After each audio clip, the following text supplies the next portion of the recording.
এইমাত্র অন্নপূর্ণা ভাণ্ডার প্রকল্পের টাকা দেওয়ার নিয়মে বড় পরিবর্তন করা হলো। 4টি নতুন নির্দেশিকা ঘোষণা করা হয়েছে, যা নিয়ে আজকের এই ভিডিওতে আমরা বিস্তারিত আলোচনা করব। তাই ভিডিওটি অবশ্যই প্রথম থেকে শেষ পর্যন্ত মনোযোগ দিয়ে দেখবেন। আপনারা প্রত্যেকেই জানেন, আর মাত্র কয়েকদিনের মধ্যেই অন্নপূর্ণা ভাণ্ডার প্রকল্পের 3000 টাকা উপভোক্তাদের ব্যাংক অ্যাকাউন্টে পাঠানো শুরু হতে পারে। তবে তার আগেই টাকা পাঠানোর নিয়মে বড় পরিবর্তন করা হয়েছে। সেই পরিবর্তনগুলো কি কি সেগুলো আজকে আমরা এই ভিডিওতে জানব। প্রথম গুরুত্বপূর্ণ যে আপডেটটা আসছে, সেই আপডেটটি হলো আগে লক্ষ্মী ভাণ্ডারের টাকা, যে লক্ষ্মী ভাণ্ডারের প্রকল্পের টাকা দেওয়া হতো, সেটি ব্যাংক অ্যাকাউন্টের নম্বরে সরাসরি আইএফএসসি কোডের মাধ্যমে পাঠানো হতো। কিন্তু এবার সেই নিয়ম পরিবর্তন করা হয়েছে।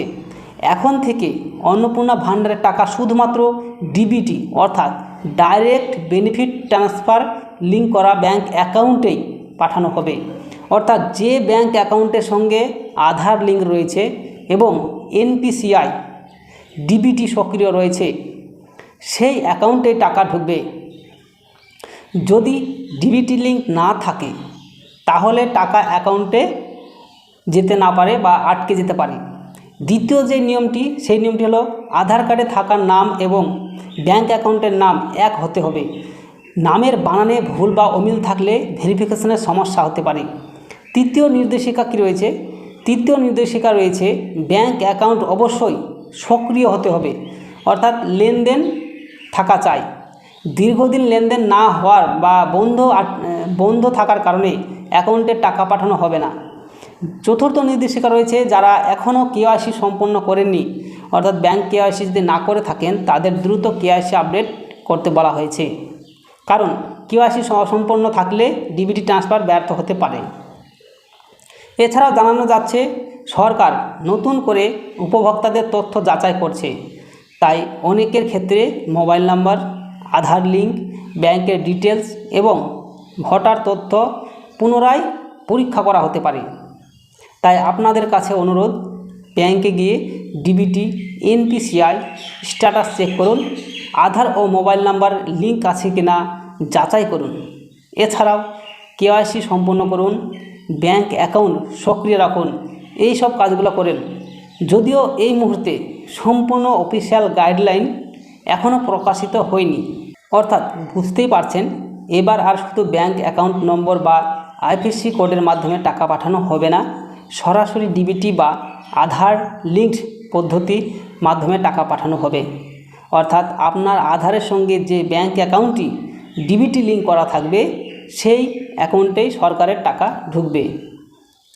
এবার অনেকেই মনেই প্রশ্ন আসছে, যদি কারো 2টি বা 3টি ব্যাংক অ্যাকাউন্ট থাকে তাহলে কোন অ্যাকাউন্টে টাকা যাবে? এটি একটি সাধারণ কোশ্চেন। এই বিষয়ে স্পষ্ট জানানো হচ্ছে, একজন ব্যক্তি একই সময়ে শুধুমাত্র একটি ব্যাংক অ্যাকাউন্টের সঙ্গেই ডিবিটি লিঙ্ক রাখতে পারবেন। অর্থাৎ তাই আপনার যে ব্যাংক অ্যাকাউন্টটি এনপিসিআই বা আধার সিডেড ডিবিটি হিসেবে যুক্ত থাকবে, টাকাটা সেই অ্যাকাউন্টেই যাবে। আর যদি আপনার ডিবিটি লিঙ্ক না করা থাকে তাহলে টাকা আপাতত হোল্ড হয়ে যাবে, অর্থাৎ টাকা বন্ধ হয়ে যাবে না। কিন্তু আপনার অ্যাকাউন্টে টাকা যতক্ষণ না পর্যন্ত ডিবিটি লিঙ্ক সম্পূর্ণ হচ্ছে, পরে যখনই আপনার ডিবিটি লিঙ্ক করিয়ে নেবেন তখন বকেয়া টাকা, অর্থাৎ যে টাকাগুলো আপনি পাননি সেগুলো একসঙ্গে আপনার অ্যাকাউন্টে চলে যাবে। অর্থাৎ ডিবিটি লিঙ্ক করা না থাকলে টাকাটা আটকে থাকবে এবং যতগুলো টাকা আটকে থাকবে সব একসঙ্গে তখন যখন আপনি ডিবিটি লিঙ্ক করবেন তখন ঢুকে যাবে।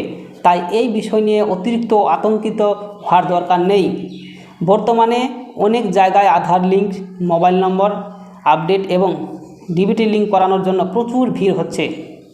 তাই ধৈর্য ধরে সময় নিয়ে কাজটি করলেও সমস্যা নেই, কারণ সরকার জানিয়েছে ডিবিটি লিঙ্ক সম্পূর্ণ হলেই টাকা অ্যাকাউন্টে পৌঁছে যাবে। জানা যাচ্ছে এনপিসিআই এবং unique identification authority of India বা ইউআইডিএআই এর মাধ্যমে এই ডিবিটি লিঙ্ক করার প্রক্রিয়া করা হচ্ছে।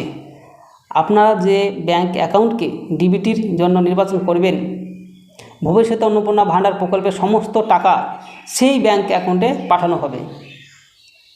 তো বুঝতেই পারলেন বন্ধুরা, এখন আর আগের মতো নিয়ম নেই। টাকা দেওয়ার পুরো পদ্ধতিটাই পরিবর্তন করে দেওয়া হয়েছে। আগে যেমন শুধু ব্যাংক অ্যাকাউন্ট নম্বর বা আইপিএসসি কোডের দিলেই টাকা ঢুকে যেত, এখন আর সেটা হবে না। এবার যেই ব্যাংক অ্যাকাউন্টের সঙ্গে ডিবিটি বা আধার লিঙ্ক থাকবে সেই অ্যাকাউন্টে সরাসরি টাকা পাঠানো হবে। সরকার এই বিষয়টি স্পষ্টভাবে জানিয়ে দিয়েছে। এখন হাতে খুব বেশি সময় নেই, তাই যারা এখনও ব্যাংক অ্যাকাউন্টের সঙ্গে ডিবিটি লিঙ্ক করেননি তাদেরকে বলবো অবশ্যই আপনারা যত তাড়াতাড়ি সম্ভব আপনাদের ব্যাংকের সঙ্গে ডিবিটি লিঙ্কটা করে নেন। তবে কোথাও বেশি ভিড় থাকলে ধীরে সুস্থে করতে পারবেন, অত তাড়াহুড়া করার কিছু নেই। কারণ 1 জুনের মধ্যে লিঙ্ক না হলেও পরে জুন মাসের যে কোনো সময় যদি আপনার ডিবিটি লিঙ্ক করিয়ে নেন তাহলে টাকাটা পরে আপনার অ্যাকাউন্টে ঢুকে যাবে। এমনটা নয় যে আপনার ডিবিটি লিঙ্ক করা নেই বলে টাকাটা আর পাবেন না, পরে যখন ডিবিটি লিঙ্ক করবেন তখন অবশ্যই সেই টাকাটা ঢুকে যাবে। তাই এই বিষয়টি নিয়ে অতিরিক্ত চিন্তার কোনো কারণ নেই। এবার অনেকের মনে একটা বড় প্রশ্ন রয়েছে, ধরুন আপনি আগে লক্ষ্মীর ভাণ্ডার প্রকল্পের টাকা পেতেন, কিন্তু আপনার স্বামী বা ছেলে যদি সরকারি চাকরি করেন তাহলে কি আপনি অন্নপূর্ণা ভাণ্ডারের টাকা পাবেন? এই নিয়ে একটি অনেক ভুল তথ্য ছড়ানো হচ্ছে। পরিষ্কারভাবে বলা হয়েছে, যদি আবেদনকারী মহিলা নিজে কোথাও বা কোনো সরকারি চাকরি না করেন এবং ইনকাম ট্যাক্স না দেন তাহলে স্বামী বা ছেলে চাকরি করলেও তিনি অন্নপূর্ণা ভাণ্ডারের টাকা পাবেন।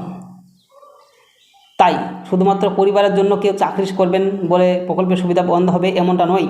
তবে একটি গুরুত্বপূর্ণ শর্ত অবশ্যই রয়েছে। কি সেই শর্ত? আবেদনকারীর নাম এসআইয়ের ফাইনাল ভোটার লিস্টে থাকতে হবে। অর্থাৎ এসআইআরের পর যদি আপনার লিস্ট থেকে নাম বাদ যায় তাহলে আপনি টাকা পাবেন না। যদি নাম বাদ যায় তাহলে প্রকল্পের টাকা পাওয়া তো যাবেই না। তবে যারা ট্রাইব্যুনালে আবেদন করেছেন বা সিএএ এর আওতায় আবেদন করেছেন তাদের ক্ষেত্রেও ইতিবাচক ইঙ্গিত দেওয়া হয়েছে। জানা যাচ্ছে এই ধরনের আবেদনকারীরাও প্রকল্পের সুবিধা পেতে পারেন। তাই বিষয়ে রাজ্যের মুখ্যমন্ত্রী শুভেন্দু অধিকারী তরফ থেকে এমনটাই জানানো হয়েছে যে আশা করি এই আপডেটের মাধ্যমে বিষয়গুলো আপনাদের সহজ ভাষায় পরিষ্কারভাবে বুঝিয়ে দিতে পেরেছি।